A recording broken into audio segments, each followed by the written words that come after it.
જીતુભાઈ પાવભાજી ખવડાવે છે, ભજીયા ખવડાવે છે, પણ ભજીયા ખવડાવીને કોઈ માણસોને ધ્યાન તો દેતા નથી એમ. તો અમારે જાવું ક્યાં અત્યારે?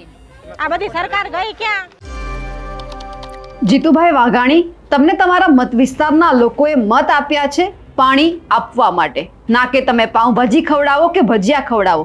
એમનાથી લોકોની તરસ નથી છીપાવવાની. તરસ છીપાશે તો પાણીથી. એમને વિવિધ વિકાસના કામો જોઈએ છે. તમે જ્યારે ચૂંટણી આવે છે ત્યારે તમે એમને ભજીયા ખવડાવી દેશો, પાઉંભાજી ખવડાવી દેશો તો એ મતદારો તમારા થઈ જશે. એવી ભૂલ હવે આવનાર સમયમાં તમે ના કરતા, કારણ કે તમે પણ આ દ્રશ્ય જોઈ લીધા છે કે તમારો મતદાર છે એ હવે જાગી ગયો છે અને ફક્ત હવે વિકાસના કામ જોઈએ છે. નમસ્કાર, નિર્ભય ન્યૂઝ સાથે હું છું રિદ્ધિ. ગુજરાતની અંદર આપણે અવારનવાર એવું જોયું છે કે વિકાસના કામો માટે જે સ્થાનિકો છે, જ્યારે પણ એમના જે ધારાસભ્ય હોય છે કે પછી સાંસદ હોય છે, એમને મળવા માટે કોઈ કાર્યક્રમમાં પહોંચે છે ત્યારે એમની જે ધગસ અત્યાર સુધી રહેલી હોય છે ક્યાંક તૂટી પડે છે. કારણ કે વિકાસના કામ જોઈતા હોય છે, સમયસર પીવાનું પાણી જોઈતું હોય છે, ખેડૂત હોય છે તો એમને સમયસર સિંચાઈનું પાણી જોઈતું હોય છે, અને ખાસ કરીને રોડ, રસ્તા અને આજુબાજુના તમે જે એટલા પણ ટેક્સ ઉઘરાવો છો તો તમને પૂરતી સગવડ મળે તેવી પણ તેઓ ઈચ્છા રાખતા હોય છે, પણ ના મળે એટલે સ્વાભાવિક છે કે તમારો ઉધડો લેવાના છે. અને આવું જ કંઈક ભાવનગરની અંદર પણ બન્યું. કુંભારવાડા મત વિસ્તાર જે જીતુભાઈ વાઘાણીનો છે, એઓ જ્યારે વિકાસના કામો માટે પહોંચ્યા હતા, અલગ અલગ કાર્યક્રમ હતો અને એ જ સમય દરમિયાન ત્યાં એમના જે સ્થાનિકો છે એ આવી પહોંચ્યા અને એમનો ઉધડો લેવાનો શરૂ કરી દીધો.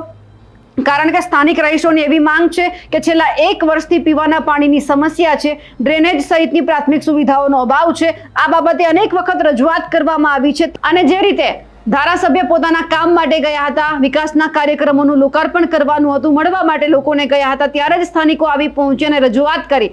પણ સમય સંજોગ અનુસાર એવું બન્યું કે જ્યારે સ્થાનિકો એમનો ઉધડો લેવા માટે ગયા હતા ત્યારે જ બધા લોકો કેમેરા ચાલુ કરીને બેસી ગયા. તો સાહેબનો ત્યારે પણ પિત્તો ગયો અને કહેવામાં આવ્યું કે તમે બધા કેમેરા બંધ કરી દો. પણ જીતુભાઈ વાઘાણીને એ પણ કહેવાનું છે કે કેમેરા બંધ કરાવવાથી તમારો જે મત વિસ્તારના જે માણસો છે, સ્થાનિકો છે, એ કંઈ ભૂલવાના નથી. એમના મગજમાં એ કેપ્ચર થવાનું જ છે. કોઈ કેમેરામાં કેદ થશે તો એ મેમરી ક્યાંક ડિલીટ થઈ જશે, પરંતુ સ્થાનિકો સારી રીતે જાણે છે કે એમને શું જોઈએ છે આવનાર સમયમાં. સૌથી પહેલા તો આપણે એ પણ સાંભળવું છે કે ત્યાંના સ્થાનિકોની શું માંગ છે. ઉધડો લેતા જીતુભાઈ વાઘાણીને ત્યાંના સ્થાનિકોએ શું કહ્યું છે?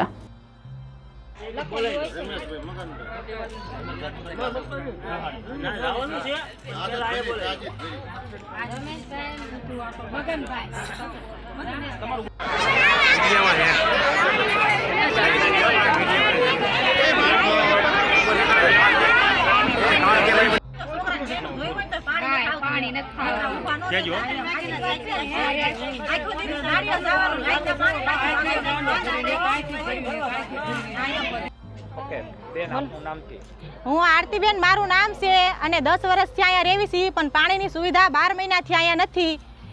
એટલે શેરી નંબર 11B છે, નથી અહીંયા વાળવાની સુવિધા કે નથી ગટર લાઈનની. ગટર ઉભરાય છે તો કોઈ આવતું નથી, પછી ક્યાંય રસ્તા નથી, પાણીની સુવિધા કોઈ જાતની નથી. એટલે અમે અહીંયા કેવી રીતે બધું ભરવી તોય કાંઈ સુવિધા નથી, કોઈ ધ્યાન આપતું નથી એમ. ના, અને લાઇટ બિલ બધું જ દેવી છે અમે. અને ગિરનાર સોસાયટીમાં અમે રહેવી છીએ, એટલા બધા લોકો હેરાન થાય છે, આખી રાત જાગે અને આખો દિવસ કામે કડિયા કામે જાય છે એમ. ટકનું લાવીને ટકનું ખાવાવાળા માણસો છે, પણ કોઈ ધ્યાન દેવાવાળું નથી. વોટ લેવો હોય ત્યારે બધા આવે છે, પગાર આવે. જ્યારે વોટ લેવો હોય ત્યારે આવે ત્યારે એમ કે જીતુભાઈ પાવભાજી ખવડાવે છે, ભજીયા ખવડાવે છે, પણ ભજીયા ખવડાવીને કોઈ માણસોને ધ્યાન તો દેતા નથી એમ. તો અમારે જાવું ક્યાં અત્યારે? આ બધી સરકાર ગઈ ક્યાં? જીતુભાઈ વાઘાણીને બધા જાય છે અહીંયા અને મ્યુનિસિપાલિટીએ જાય અને અહીંયા બધા વોટ દેવાનું થાય ત્યારે ભેગા થાય, પણ કોઈ ધ્યાન આપતું નથી.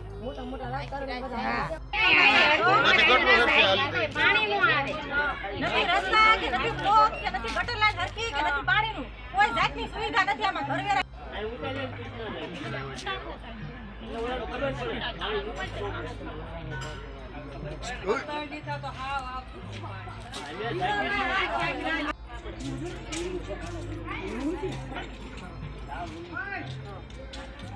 એમની અડધી રાતના મોટરું મેકવી તોય પાણી નથી ચડતા એમ. તો લાઈ નું કામ નહીં, ઘરવેરા લઈ જાય ટાણે આવે તા.